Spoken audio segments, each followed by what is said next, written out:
Hello दोस्तों, chapter कर रहे हैं डिमांड और डिमांड की ये दूसरी वीडियो है। इसमें डिमांड चैप्टर को आगे बढ़ाएंगे तो नाम लिख देते हैं चैप्टर का थ्योरी ऑफ डिमांड। इस मार्कर से लिखते हैं ये theory of demand. Theory of demand ये चैप्टर हम कर रहे हैं और अगर आपने इससे पहले वाली वीडियो नहीं देखी तो प्लीज आप देख लेना। उसके अंदर हमने काफी सारी चीजें कराई हैं और ये वीडियो उसकी कंटिन्यूटी के अंदर है। ठीक है भाई, तो इसमें हम करेंगे factors affecting demand of a commodity. Topic का नाम है फैक्टर्स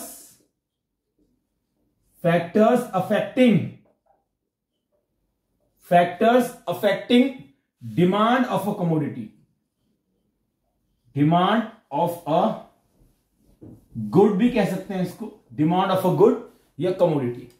इसका मतलब यह हो गया कि वो कौन कौन से कारण हैं जो किसी डिमांड को प्रभावित करते हैं। मतलब ऐसा क्यों होता है कि कभी हम किसी चीज की डिमांड ज्यादा करते हैं, कभी हम उस चीज की डिमांड कम करते हैं। तो डिमांड के घटने बढ़ने के क्या कारण होते हैं वो हम इस टॉपिक के अंदर करेंगे।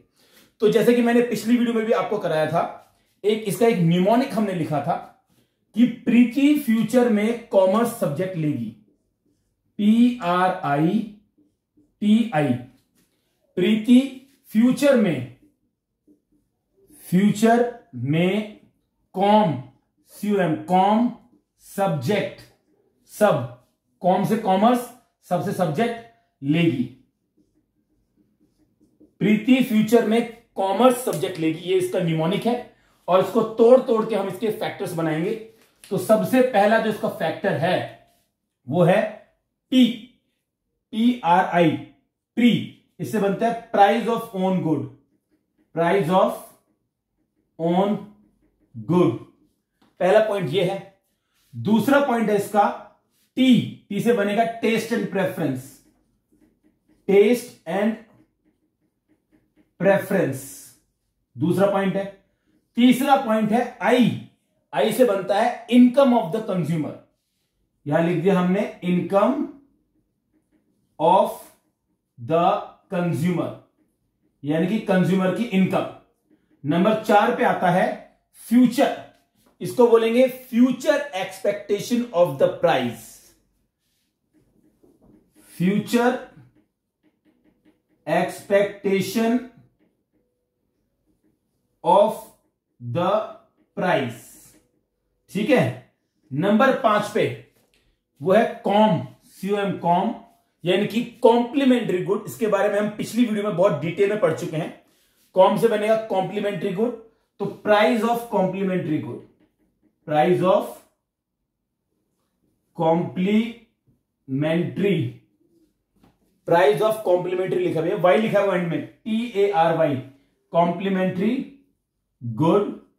और नंबर 6 पे है सब, इससे बनेगा price of substitute good, price of substitute good. Very simple, ये 6 पॉइंट है। इनको अब हम डिटेल में समझेंगे कि ये है क्या। तो सबसे जो पहला पॉइंट है वो है price of own good. Price of own good simple सा मतलब है कि जब भी किसी वस्तु का अपना जो प्राइस है वो बहुत ज्यादा इंपैक्ट करता है डिमांड को, कि अगर किसी चीज का प्राइस ज्यादा हो जाएगा तो उसकी क्वांटिटी कम खरीदी जाएगी। सिंपल सी बात है, कीमतें बढ़ गई हैं, प्राइस बढ़ गया है तो उसकी क्वांटिटी हम कम खरीदेंगे। जैसा आजकल रिसेंटली देखने को मिल रहा है, टमाटर के प्राइस बढ़ गए हैं। आपने देखा होगा कि टमाटर 140 रुपए किलो, 160 रुपए किलो मिल रहा है, तो घर वालों ने टमाटर का जो कंजप्शन है वो कम कर दिया है। तो टमाटर का प्राइस बढ़ा, टमाटर की क्वांटिटी कम हो गई। पहला पॉइंट है। अच्छा, इसका उल्टा भी हो सकता है कि अगर किसी चीज का प्राइस कम हो जाए तो उसकी क्वांटिटी बढ़ जाती है। ये पहला पॉइंट है। एक तो नॉर्मल सिचुएशन में हमने देखा भी अपने घरों में भी कि ऐसा ही होता है। दूसरा जो पॉइंट है इसका वो है taste and preference. Taste and preference, taste and preference का एक सिंपल सा मतलब यह है कि अगर किसी व्यक्ति को किसी भी चीज का टेस्ट लग जाए, मुंह को टेस्ट आने लग जाए, तो वो व्यक्ति उस चीज की ज्यादा क्वांटिटी खरीदेगा। फेवरेबल टेस्ट हो जाए तो क्वांटिटी बढ़ जाएगी। तो यहां हम लिखते हैं फेवरेबल टेस्ट। अगर टेस्ट फेवरेबल है, फेवरेबल टेस्ट है किसी चीज का, फेवरेबल टेस्ट है तो क्वांटिटी बढ़ेगी भाई, क्वांटिटी हम ज्यादा खरीदेंगे। और अगर टेस्ट चला गया, टेस्ट खत्म हो गया, अब हमें वो चीज उतनी पसंद नहीं है, उतनी अच्छी नहीं लगती, अनफेवरेबल टेस्ट डेवलप हो गया, तो क्वांटिटी अपने आप कम हो जाएगी, है ना। तो यहां पे लिखते हैं हम अनफेवरेबल टेस्ट, अनफेवरेबल टेस्ट। अगर अनफेवरेबल टेस्ट है तो क्वांटिटी अपने आप कम हो जाएगी, क्यू है वो उसका हो जाएगा कम। ओके, चलिए 2 पॉइंट हमने यहां कर लिए हैं। तीसरा पॉइंट करेंगे इनकम ऑफ द कंज्यूमर। इसको पहले मिटा देते हैं, इनकम ऑफ द कंज्यूमर अब हम करेंगे, तो ये हमने इसको मिटा दिया। तीसरा पॉइंट कर रहे हैं income of the consumer, income of the consumer. ये बहुत ही सिंपल सी बात है भैया, हर चीज की डिमांड कंज्यूमर की इनकम पे डिपेंड करती है। देखो, अगर हमारी इनकम बढ़ जाए तो भाई हम रोज खाएंगे पनीर बटर मसाला, है ना। यानी कि अगर इनकम आपकी बढ़ जाए तो क्वांटिटी आप बढ़ा दोगे, चीजें आप बहुत ज्यादा कंज्यूम करोगे, है ना। अगर इनकम आपकी कम हो जाए तो क्वांटिटी आप कम कर दोगे। हर चीज की क्वांटिटी कितनी बिकती है ये कंज्यूमर की इनकम पे डिपेंड करता है। इनकम बढ़ेगी क्वांटिटी बढ़ेगी, इनकम कम होगी क्वांटिटी भी कम हो जाएगी, ठीक है। इसके बाद हमारा पॉइंट आता है फ्यूचर एक्सपेक्टेशन। चौथे नंबर पे आता है future expectation of price, future expectation of price, price की फ्यूचर एक्सपेक्टेशन। ये बहुत इंपॉर्टेंट पॉइंट है बच्चा। इसका सिंपल सा मतलब यह है कि देखो, ऐसे मान के चलो, मान लीजिए अगर टीवी में एक खबर आ जाती है कि कल सुबह से, यानी कि कल से पेट्रोल के प्राइस इंडिया में बढ़ने वाले हैं, तो आज क्या होगा? आज शाम को पेट्रोल पंप पे भीड़ लग जाएगी, लोगों को पता लग जाएगा कि कल तो भैया प्राइस बढ़ने वाले पेट्रोल के, इसलिए सब लोग आज डिमांड बढ़ा देंगे। यानी कि जब फ्यूचर में प्राइस बढ़ने की एक्सपेक्टेशन हो, उम्मीद हो, तो करंट में लोग डिमांड बढ़ा देते हैं। फ्यूचर का प्राइस है, करंट की डिमांड है, ठीक है भाई। यहां लिख देते हैं कि फ्यूचर का प्राइस है, फ्यूचर में प्राइस के बढ़ने की अगर संभावना है तो करंट में आज करंट की जो क्वांटिटी है वो बढ़ जाएगी। लोग ज्यादा डिमांड करेंगे करंट में, क्योंकि फ्यूचर में प्राइस बढ़ने वाला है। इसका उल्टा भी कर सकते हैं कि अगर फ्यूचर में प्राइस कम होने वाला है तो लोग आज वो काम नहीं करेंगे भैया, कल ही करेंगे, जब सस्ता हो जाएगा पेट्रोल, कल ही पेट्रोल भरवाएंगे भैया, आज को भरवाएंगे हम। तो अगर फ्यूचर में प्राइस कम होएगा तो करंट की क्वांटिटी भी कम हो जाएगी, ठीक है भाई। ये सिस्टम है आपका फ्यूचर एक्सपेक्टेशन का। 4 पॉइंट हमने कर लिए हैं। 5वां और 6ठा पॉइंट बहुत इंपॉर्टेंट है, थोड़ा कॉम्प्लिकेटेड भी है, तो इसको हम एग्जांपल से समझेंगे कि ये पॉइंट क्या है। तो मैं इसको मिटा देता हूं, ये मैंने इसको मिटा दिया, ये मैंने इसको मिटा दिया। फ्यूचर एक्सपेक्टेशन वाला पॉइंट भी हो गया हमारा। अच्छा जी, इन दोनों को, कॉम्प्लीमेंट्री गुड के प्राइस को और सब्स्टिट्यूट गुड के प्राइस को, दोनों को मिला के बोलते हैं price of related goods. Related goods बोलते हैं इनको, ठीक है। चलिए, तो पहला हम पॉइंट करते हैं price of complementary good, price of complementary goods, ठीक है जी। अच्छा, अगर आपने इसकी पहले वाली वीडियो नहीं देखी है तो प्लीज आई रिक्वेस्ट यू कि आप देख लो, क्योंकि उसमें बहुत डिटेल में मैंने कॉम्प्लीमेंट्री गुड के बारे में आपको समझाया है। यहां मैं हल्का सा ब्रीफ कर देता हूं आपको कि कॉम्प्लीमेंट्री गुड वो 2 वस्तुएं होती हैं जिनका एक साथ यूज किया जाता है। जैसे ये देखिए, ये चश्मा मेरे पास है, ये चश्मा मैंने पहना है, ये जो स्पेक्स मैंने लगाए हैं, ये 2 चीजों से मिलकर बना है। एक है फ्रेम और एक है इसके लेंस। लेंस और फ्रेम 2 चीजें मिलके एक चीज बनी है चश्मा, तो ये कॉम्प्लीमेंट्री गुड्स हैं, ठीक है जी, वो कॉम्प्लीमेंट्री गुड्स होते हैं। ऐसे ही सीमेंट और ब्रिक, सीमेंट और ब्रिक ये कॉम्प्लीमेंट्री गुड है, क्योंकि अगर हमें घर बनाना है तो सीमेंट और ब्रिक दोनों का इस्तेमाल होगा।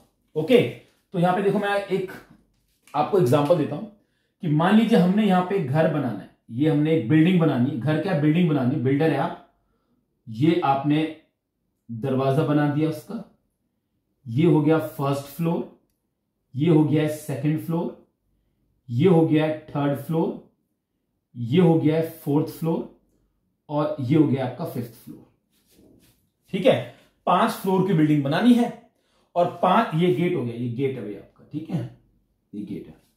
5 फ्लोर की बिल्डिंग बनानी है और 5 फ्लोर की बिल्डिंग बनाने में सीमेंट भी लगेगी और ब्रिक भी लगेगी। ठीक है, तो ये सीमेंट लिख देते हैं, यहां पे हम सीमेंट लिख देते हैं और यहां पे लिख देते हैं ब्रिक। बहुत ही सिंपल सी बात है, दोनों कॉम्प्लीमेंट्री गुड है। अच्छा, इसमें यह होता है कि अगर हम सीमेंट को मान रहे हैं कॉम्प्लीमेंट्री गुड, कॉम्प्लीमेंट्री गुड, अगर सीमेंट को मान रहे हैं तो ब्रिक हो जाएगी हमारी गिवन गुड, ये गिवन गुड हो जाएगी। ये मामला भाई, सीमेंट अगर कॉम्प्लीमेंट्री गुड है तो ब्रिक हो जाएगी गिवन गुड, सिंपल सी बात। अच्छा, अब ये हुआ, मान लीजिए ऐसा हुआ कि सिचुएशन ये हुई कि सीमेंट का प्राइस बढ़ गया है, सीमेंट का प्राइस बढ़ गया है और अब हम सीमेंट बहुत महंगी हो गई भैया, हम अफोर्ड नहीं कर सकते, तो अब हमारा प्लान चेंज हो गया है। अब हम एक 5th फ्लोर नहीं बना रहे, हमने आइडिया ड्रॉप कर दे कि भैया सीमेंट बहुत महंगी हो चुकी है, हम 5th फ्लोर नहीं बना रहे हैं, हम 4 फ्लोर ही बनाएंगे, तो ऑटोमेटिकली ब्रिक की डिमांड भी कम हो जाएगी, है ना भाई। भाई जब सीमेंट का प्राइस बढ़ गया, जब आप सीमेंट नहीं खरीद पाओगे 5th फ्लोर के लिए, तो 5th फ्लोर के लिए ब्रिक भी आपको नहीं खरीदनी पड़ेगी ना, वो उसको क्या करोगे, मतलब ब्रिक को खरीद के क्या करोगे आप, तो ब्रिक की डिमांड, क्वांटिटी जिसको डिमांड बोलते हैं, ये अपने आप कम हो जाएगी। यस नो, कहने का मतलब ये है कि अगर कॉम्प्लीमेंट्री गुड का प्राइस बढ़ता है तो गिवन गुड की डिमांड अपने आप कम हो जाती है, क्योंकि इसका भी कोई यूज नहीं है, इसका अकेले का कोई यूज नहीं है। ठीक है, ये एग्जांपल मैंने आपको दिया है, मुझे उम्मीद आपको समझ में आया होगा। अगर कोई दिक्कत है तो भाई कमेंट बॉक्स में पूछ लो। इसको लिखेंगे कैसे मैं बता देता हूं आपको, इसको लिखेंगे ऐसे कि if the price of CG, यहां पे सीजी का मतलब है complementary good, if the price of CG increases, अगर सीजी का प्राइस इंक्रीज होता है, द डिमांड ऑफ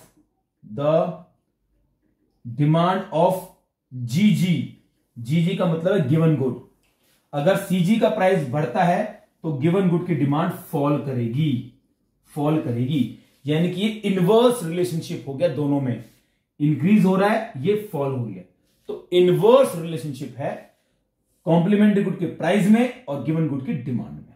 ठीक है, इसका वाइसा वर्सा भी हो सकता है और वाइसा वर्सा। ठीक है जी, ये वर्ड आपको बहुत सुनने को मिलेगा, वाइसा वर्सा।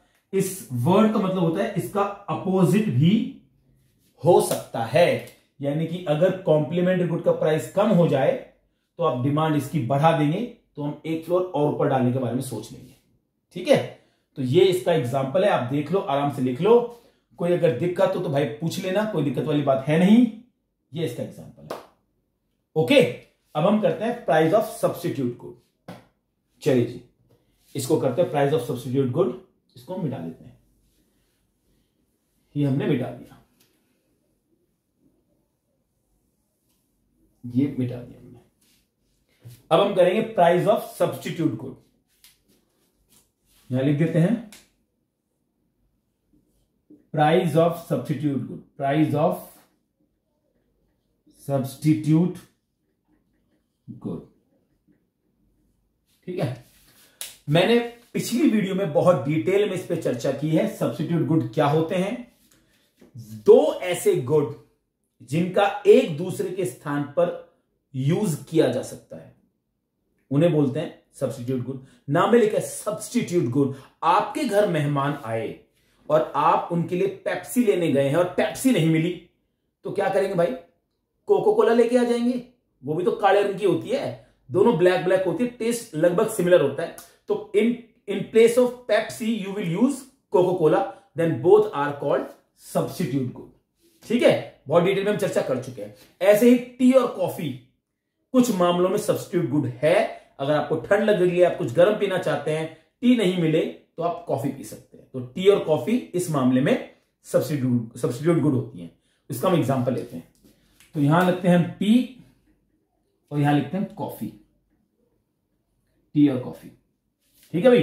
टी का जो प्राइस है वो है 10 रुपए, कॉफी का जो प्राइस है वो भी है 10 रुपए। सिंपल सी बात है।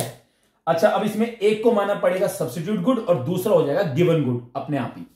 तो हम टी को मान रहे हैं सब्स्टिट्यूट गुड, सब्स्टिट्यूट गुड, तो कॉफी बन जाएगा हमारा गिवन गुड, गिवन गुड। ठीक है जी, ओके जी।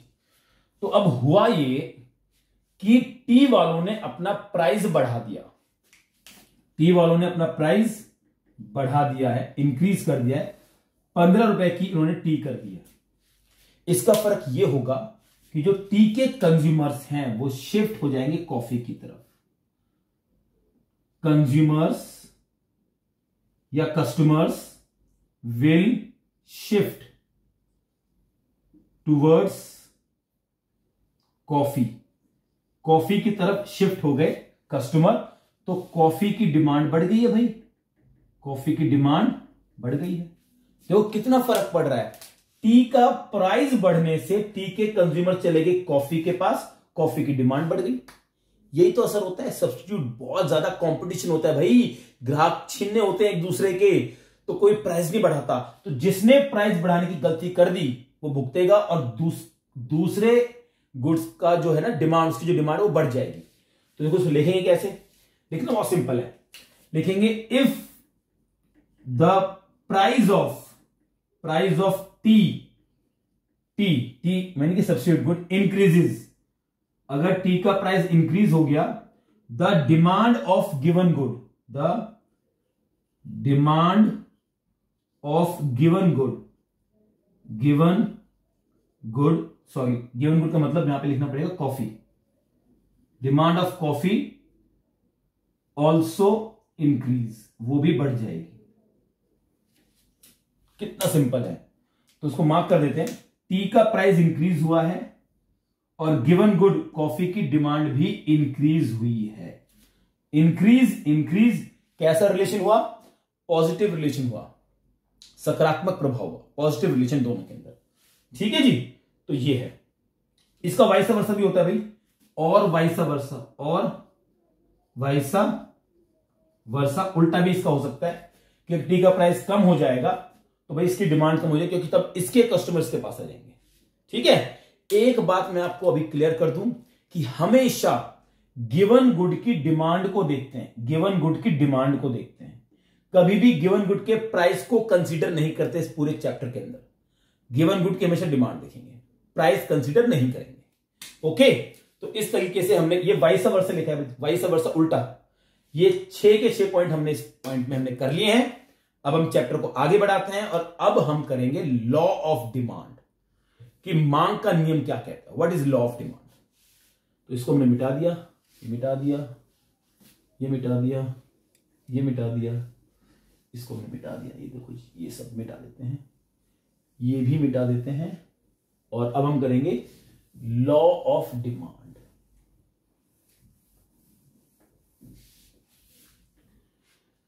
चलिए भाई, लॉ ऑफ डिमांड करते हैं। सबसे बड़ा टॉपिक है ये, अच्छा टॉपिक है और एग्जाम में आने वाली चीज है लॉ ऑफ डिमांड, और ब्रैकेट में लिख सकते हैं मांग का नियम। मांग का नियम बोलते हैं इसको हिंदी में, डिमांड को बोलते हैं मांग और लॉ को बोलते हैं नियम। मांग का नियम, लॉ ऑफ डिमांड। ठीक है भाई, तो इसको बहुत डिटेल में इसको करेंगे। तो सबसे पहले करेंगे इसकी डेफिनेशन, नंबर 1 पे करेंगे इसकी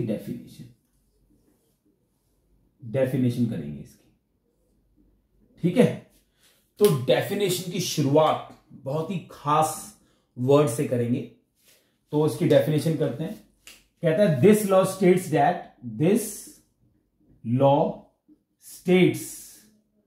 that keeping all other factors constant, keeping all other factors constant.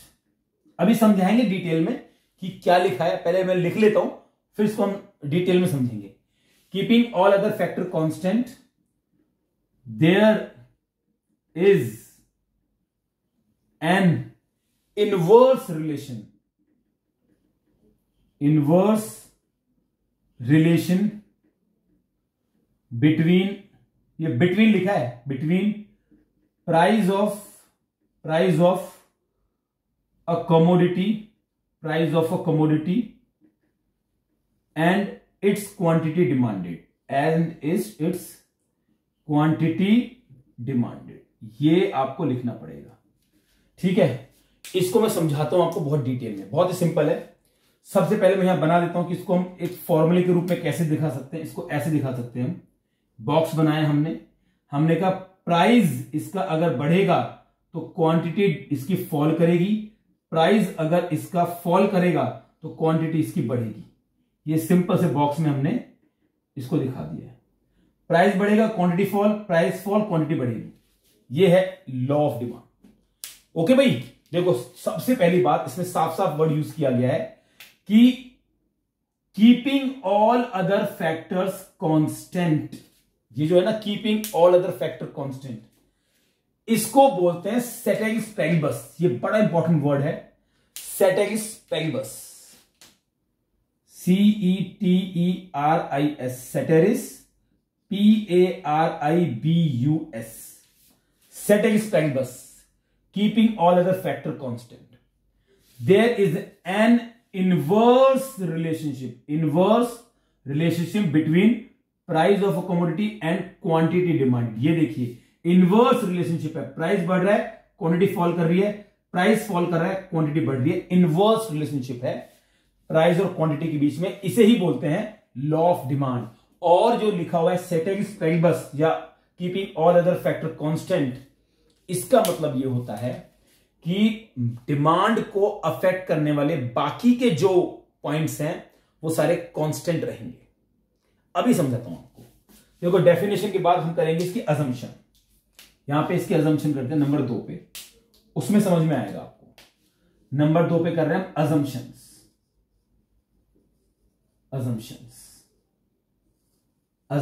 ये हो गया अजम्पशन। और अजम्पशन कहती है कि जब ये लॉ ऑफ डिमांड लगेगा, ऑपरेट करेगा, तो बाकी के जो फैक्टर्स है वो कांस्टेंट रहेंगे। कौन कौन से फैक्टर्स है बाकी के, वो देखिए जो हमने इससे पहले किया था, पहले को छोड़कर बाकी 5, यानी कि no change in taste and preference. दूसरा, no change in income of consumer, no change in income of consumer. तीसरा है no change in future expectation of price, है ना, नो चेंज, इसमें कोई चेंज नहीं आना चाहिए। No change in future expectation of price. चौथा है no change in price of complementary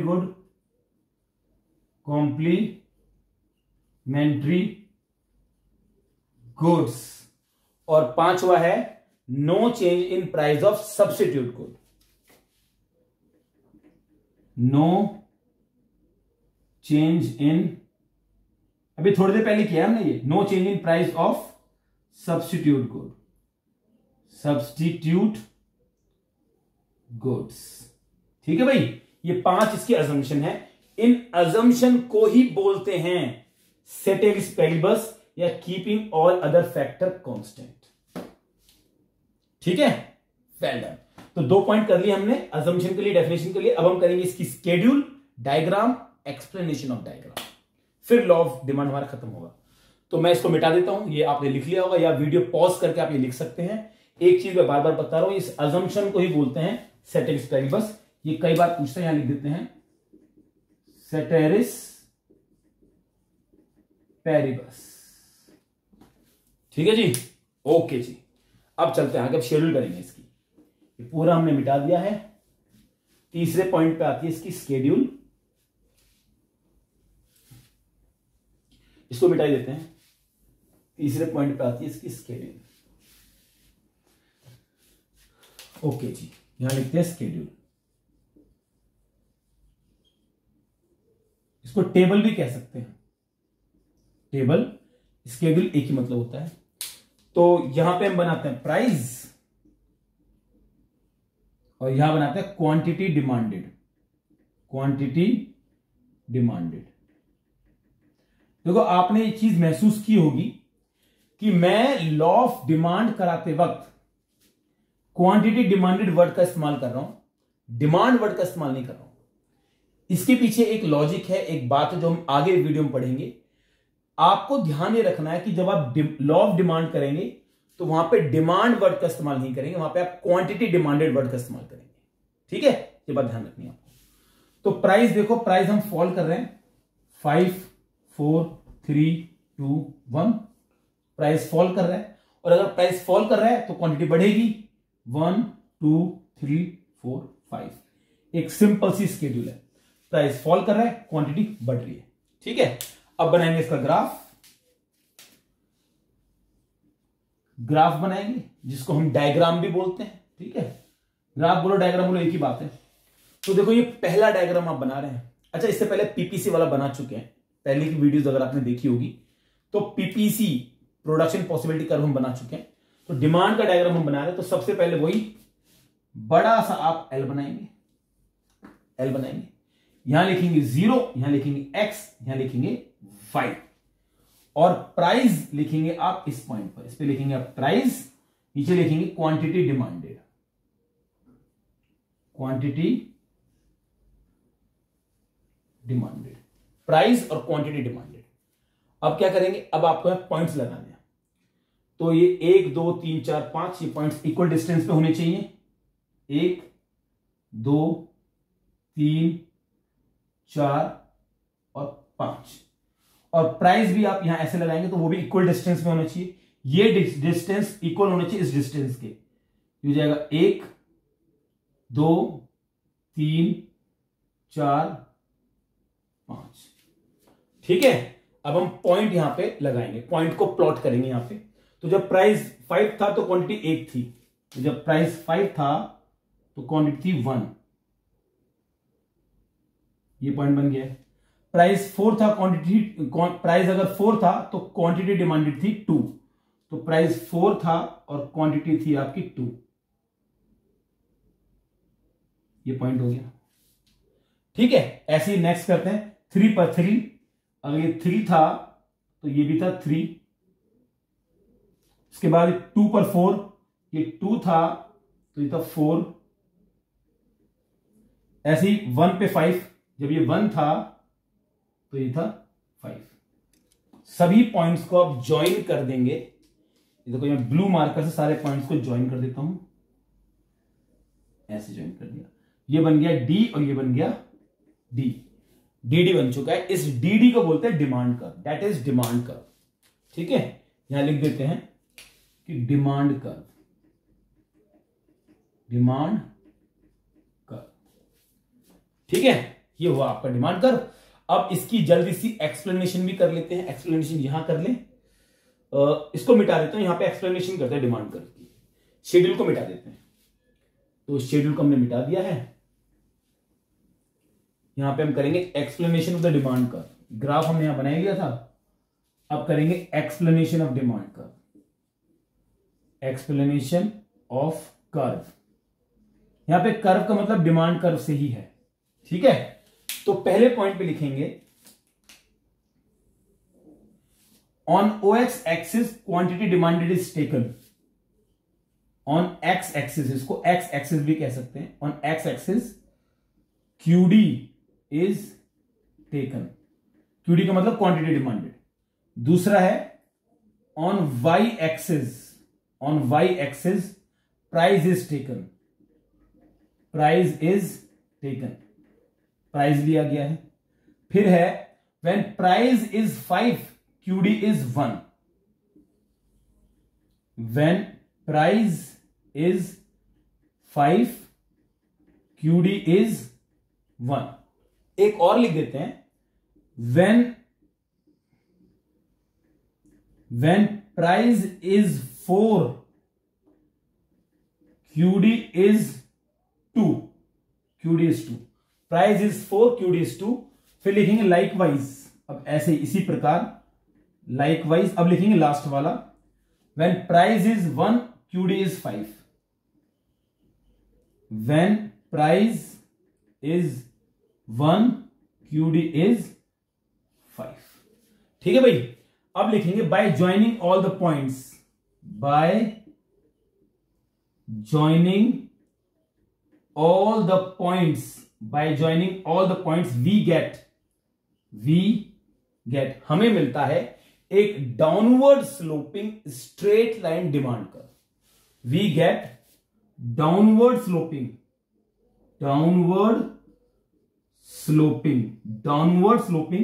straight line demand curve,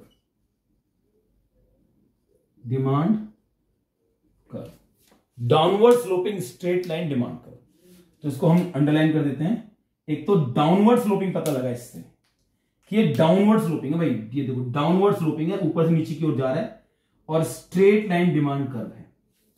okay, कोई भी चीज मेरे बच्चों डाउनवर्ड तभी होती है जब एक चीज बढ़ती है दूसरी चीज घटती है, या दूसरी चीज पहली चीज घटती है दूसरी चीज बढ़ जाती है।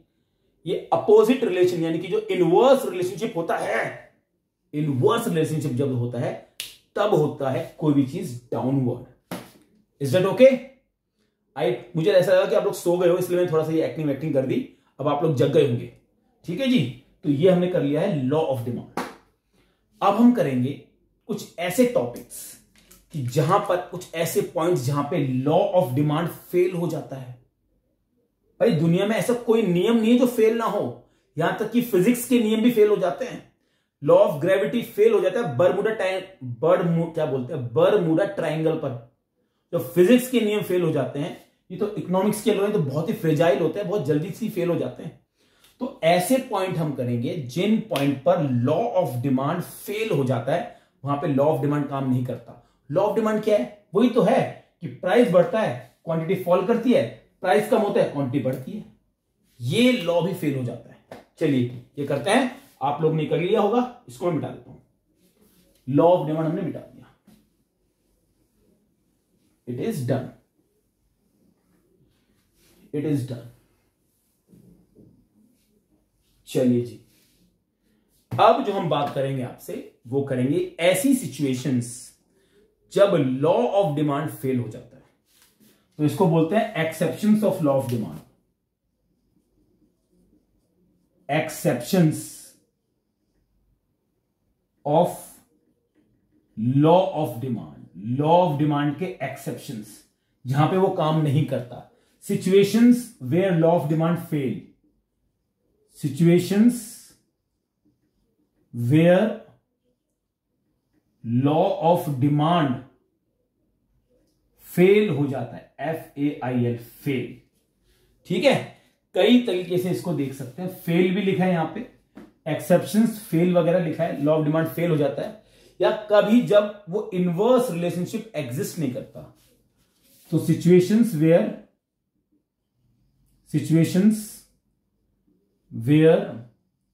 Inverse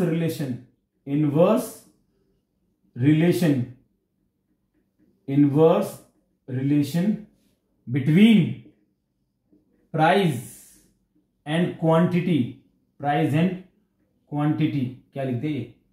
quantity does not exist.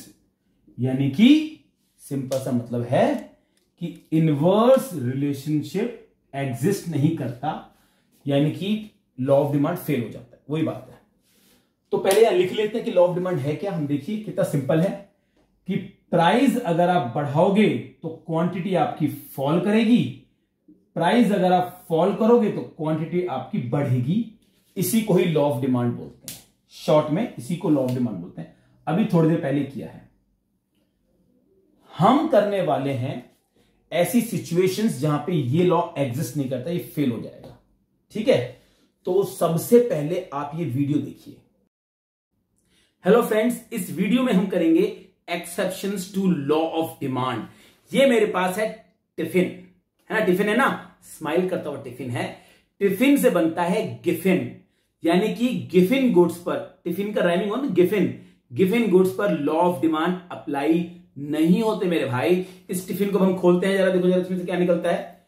ये टिफिन को हम खोल रहे हैं, ये इसको हमने खोला और इसमें से निकला है पहला डिब्बा। और इस बॉक्स में क्या है जरा देखते हैं। ये देखिए क्या निकला इस बॉक्स में से। इस बॉक्स में से निकली है मेडिसिन। मेडिसिन होती है दवाई, दवाई है एक नेसेसरी गुड्स। नेसेसरी गुड्स पर भी लॉ ऑफ डिमांड अप्लाई नहीं होता। क्यों नहीं होता भैया? खानी पड़ती है भाई, प्राइस बढ़े घटे खानी पड़ेगी। अब निकालते हैं दूसरा डिब्बा, देखते हैं उसमें से क्या निकलता है। ये है हमारा दूसरा डिब्बा, इसमें से देखते हैं क्या निकलता है। खुल जा भाई खुल जा। अरे वाह, ये क्या निकला है? ये निकला है, ये देखिए, ये निकला है, ये महिलाओं का आइटम है फैशनेबल गुड्स। फैशनेबल गुड्स ऐसे होते हैं जिन पे लॉ ऑफ डिमांड अप्लाई नहीं होता। यार खरीदने पड़ते हैं, मजबूरी है, फैशन दुनिया खरीद रही है भाई, खरीदने पड़ते हैं। आगे चलते हैं, अब देखते हैं तीसरे डिब्बे में क्या निकलता है। तो बड़ा एक्साइटेड हैं हम लोग, क्या निकलेगा इसमें से भैया। ये तीसरा डिब्बा मैंने निकाला, देखते इसमें से क्या निकलता है। इस डिब्बे में निकलता है क्या, ये देखिए, ये है छाता। सीजन में इसका इस्तेमाल होता है, रेनी सीजन में इसका इस्तेमाल होता है। छाता हो गया रेनी सीजन वाला सीजनल गुड्स, इस पर भी लॉ ऑफ डिमांड अप्लाई नहीं होता, खरीदने नहीं पड़ते हैं भाई, मजबूरी है, भीग जाएंगे छाता नहीं खरीदेंगे तो। उसके बाद आगे देखते हैं क्या निकलता है। इसमें से निकला है ये छोटा डिब्बा, इसमें क्या है, लास्ट डिब्बा था ये, देखते हैं इसमें से क्या निकलता। ओके, इसमें से निकली है पल्स टॉफी। 1 2 3 4 5 पल्स टॉफी इसमें से निकली है। और पल्स टॉफी का मतलब ये हो गया कि 5, वैसे इसमें और भी हैं, 2 और भी हैं, 5 6 7 पल्स टॉफी है। और हम ये मान के चलते हैं हमारे पास जो लोग हैं वो है 50 लोगों में 7 पल्स टॉफी कैसे बिकेंगी, मतलब बिकेंगी कह रहा हूं, कैसे बटेंगी। तो पल्स टॉफी हो गई शॉर्टेज ऑफ गुड्स, गुड्स की शॉर्टेज हो गई है।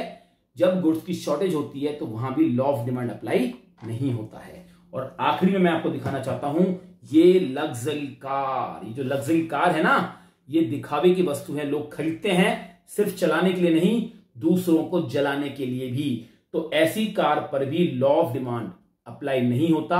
इनको बोलते हैं स्टेटस सिंबल गुड या ऑस्टेंटेशन गुड्स। ठीक है भाई, thank you so much.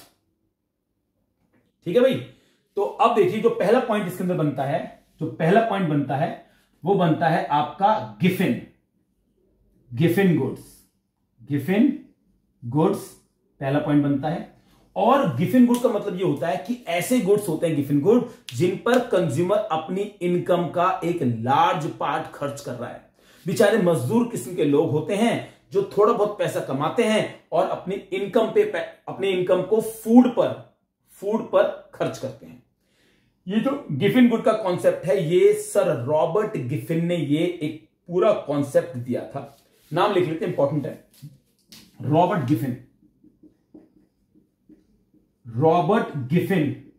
Giffen ने ये पूरा एक कॉन्सेप्ट दिया था गिफिन गुड्स, और उन्हीं के नाम पे गिफिन गुड्स रखा गया है। तो देखो हुआ ये था कि इंग्लैंड में रॉबर्ट गिफिन ने एक एक्सपेरिमेंट किया। इन्होंने देखा कि इंग्लैंड में कुछ लो इनकम ग्रुप के लोग हैं जो अपने इनकम का एक बहुत सारा पार्ट ब्रेड खरीदने पे खर्च कर रहे हैं। अच्छा, उस जमाने में ब्रेड एक घटिया वस्तु, इंफीरियर गुड हुआ करती थी। तो लो इनकम ग्रुप के जो मजदूर लोग थे वो अपनी इनकम का बड़ा पार्ट से ब्रेड खरीदते थे, और थोड़ा बहुत अगर कुछ बच जाता था तो उससे मीट खरीद लेते थे। मीट थी सुपीरियर गुड, यानी कि नॉर्मल गुड। बात समझ में आ गई? गरीब लोग थे, मेन फूड उनका ब्रेड ही था, जो कि एक घटिया वस्तु था, मतलब इंफीरियर गुड था। अब हुआ क्या कि ब्रेड का प्राइस बढ़ गया। तो ब्रेड का प्राइस बढ़ गया तो बेचारे बड़े दुखी हो गए, यार ब्रेड महंगी हो गई। अब ब्रेड तो खरीदेंगे भी, ब्रेड तो उसके लिए उनके लिए इंपॉर्टेंट है, तो ब्रेड तो खरीदेंगे वो।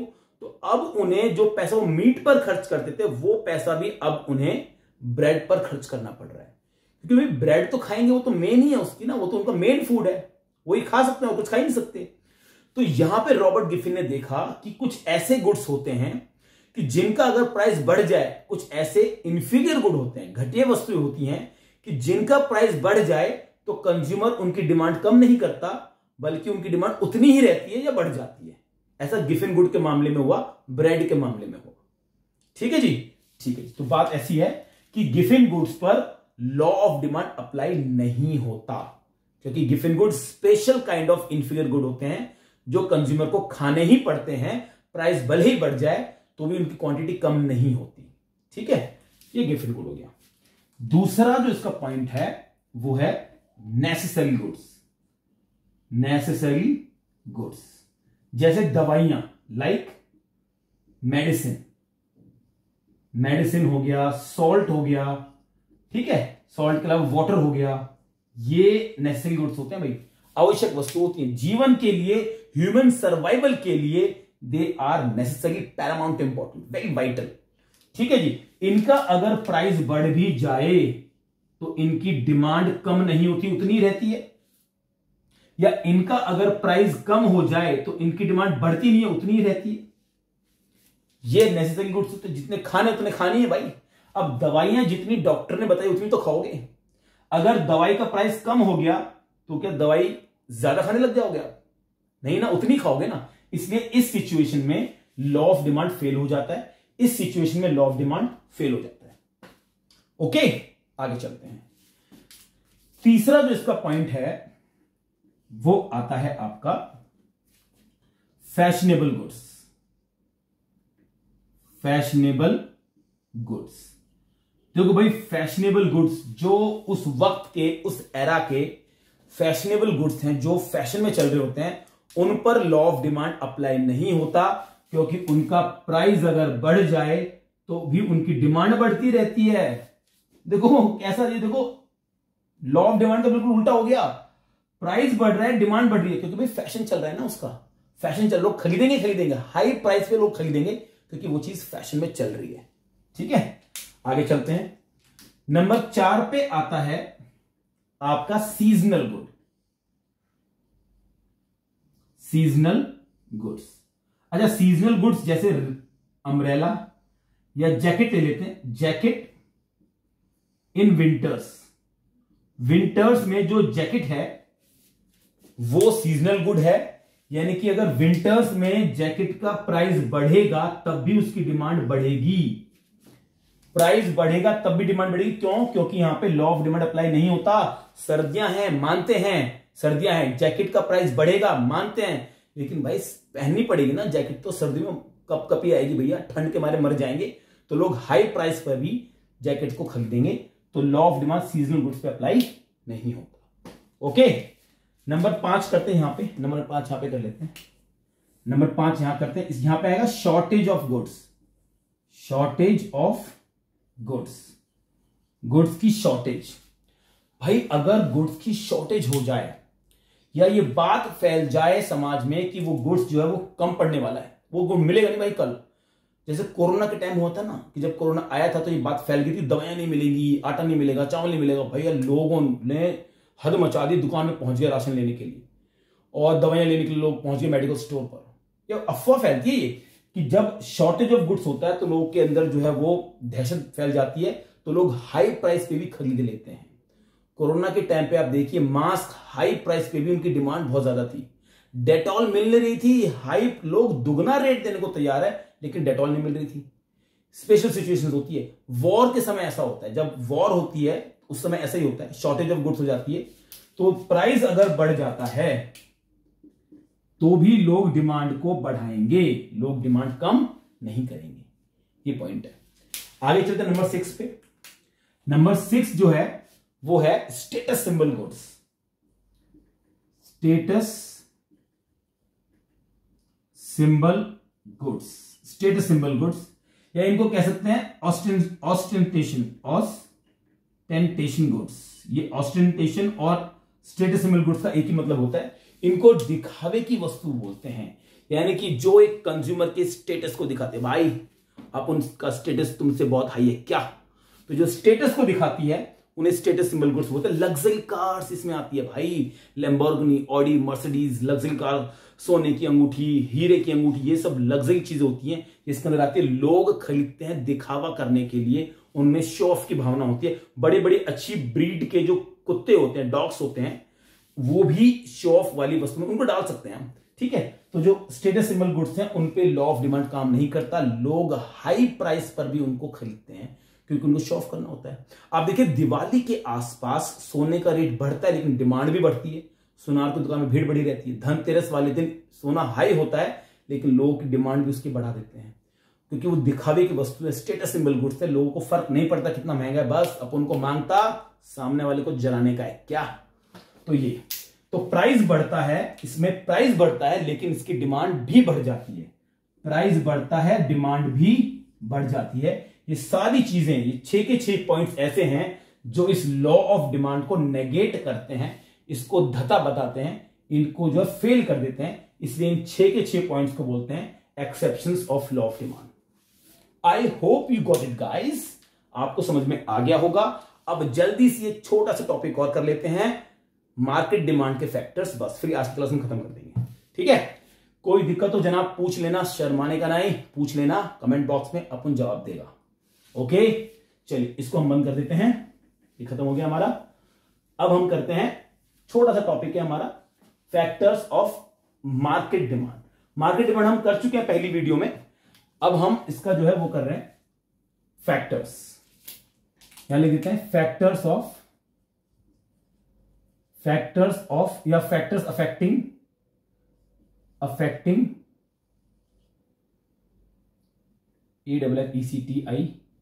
Affecting market demand. Market demand को प्रभावित करने वाले कारक हम कर रहे हैं। 3 कारण है, बहुत सिंपल से जल्दी से कर लेते हैं। तो पहला कारण है size and composition of population. Composition of population, ठीक है भाई, सिंपल सा पॉइंट। पॉपुलेशन, ये पॉपुलेशन लिखा भाई, जनसंख्या। तो size and composition of population, simple सा मतलब है कि अगर किसी देश की पॉपुलेशन बहुत ज्यादा है तो उस देश की मार्केट डिमांड बहुत ज्यादा है। इंडिया बेस्ट एग्जांपल है, इंडिया की पॉपुलेशन वर्ल्ड में सबसे ज्यादा है, अब ये रिपोर्ट आ चुकी है। इंडिया की पॉपुलेशन दुनिया में सबसे ज्यादा है तो इंडिया की मार्केट डिमांड भी सबसे ज्यादा है, ठीक है। कॉम्पोजिशन इंपॉर्टेंट है कि भैया पॉपुलेशन के अंदर लोग कौन कौन से हैं, कि अगर एक किसी देश के अंदर बच्चों की संख्या ज्यादा है तो बच्चों के आइटम जो टॉयज हैं उनकी मार्केट डिमांड ज्यादा होगी। अगर किसी देश के अंदर फीमेल्स, महिलाओं की संख्या ज्यादा है तो कॉस्मेटिक्स और जो महिला से रिलेटेड आइटम्स है उनकी मार्केट डिमांड ज्यादा होगी। तो कॉम्पोजिशन भी मैटर करती है। अगर जवान लोग ज्यादा हैं तो जवानी में जो आइटम्स यूज होते हैं उनकी डिमांड ज्यादा होगी। ओके, इसको नॉर्मली समझ लेना आप, ठीक है। दूसरा जो पॉइंट है वो बनता है इसका season and weather. Season and weather, इसका मतलब यह है कि एक पर्टिकुलर सीजन में पर्टिकुलर चीजों की मार्केट डिमांड ज्यादा होगी। रेनी सीजन है, बारिश आ गई है, तो भाई जो अम्ब्रेलाज हैं उनकी मार्केट डिमांड ज्यादा होगी, आप कम नहीं कर सकते। विंटर्स में जो ऊनी कपड़े हैं, जैकेट्स हैं, शॉल्स हैं, उनकी मार्केट डिमांड ज्यादा होगी, है ना। तो सीजन वेदर बहुत इफेक्ट करता है मार्केट डिमांड को। उसके बाद नंबर 3 पे करते हैं distribution of income. Distribution of income, तो भैया इनकम का डिस्ट्रीब्यूशन बहुत इंपॉर्टेंट है। देखना पड़ता है कि भैया किसी देश के अंदर इनकम का डिस्ट्रीब्यूशन कैसा है। अगर डिस्ट्रीब्यूशन इक्विटेबल डिस्ट्रीब्यूशन है, यहां लिख देते हैं, ये वाला पॉइंट लिखना पड़ेगा, equitable distribution. Equitable distribution, equitable distribution है, इक्विटेबल डिस्ट्रीब्यूशन है तो मार्केट डिमांड ज्यादा होगी। एमडी मार्केट डिमांड ज्यादा होगी क्योंकि भैया लगभग लोगों के पास सेम तरीके का पैसा है। इक्विटेबल को मतलब बहुत ज्यादा अमीर लोग हैं ना बहुत ज्यादा गरीब लोग हैं, इक्वल टाइप के लोग हैं, तो मार्केट डिमांड ज्यादा होगी, सब लोग वस्तुएं खरीद लेंगे, ठीक है। अगर अनइवन, यहां वर्ड आता है अनइवन, अनइवन डिस्ट्रीब्यूशन है, डिस्ट्रीब्यूशन अनइवन है, लोग या तो बहुत ज्यादा हैं, अमीर हैं, या लोग बहुत ज्यादा गरीब हैं, तो ऐसे मामलों में मार्केट डिमांड कम होगी, एमडी कम होगी, मार्केट डिमांड कम होगी। तो ये भैया 3 पॉइंट थे फैक्टर्स अफेक्टिंग मार्केट डिमांड। इसके अलावा बाकी जो दूसरे पॉइंट थे इंडिविजुअल, जो मतलब जो इंडिविजुअल डिमांड थी, वो सारे पॉइंट भी इसके अंदर शामिल हैं। ठीक है, तो ये 3 प्लस वो 5 पॉइंट वो थे, 5-6 पॉइंट जो भी थे वो सारे इसमें ऐड है, तो सारे मिलकर बनते हैं फैक्टर अफेक्टिंग मार्केट डिमांड। तो भैया इस वीडियो में इतना ही, बहुत बड़ी वीडियो हो चुकी है, 47 मिनट की वीडियो हो चुकी है। अगर यहां तक आपने वीडियो देखी है, थैंक यू सो मच आपका, आपने बड़ा साथ निभाया हमारा। वीडियो पसंद आई तो भाई लाइक कर दीजिए, शेयर कर दीजिए, कमेंट कर दीजिए, कुछ पूछना है कमेंट बॉक्स में पूछ लीजिए। Thank you so much. Next video में आपसे मुलाकात होगी। नमस्ते।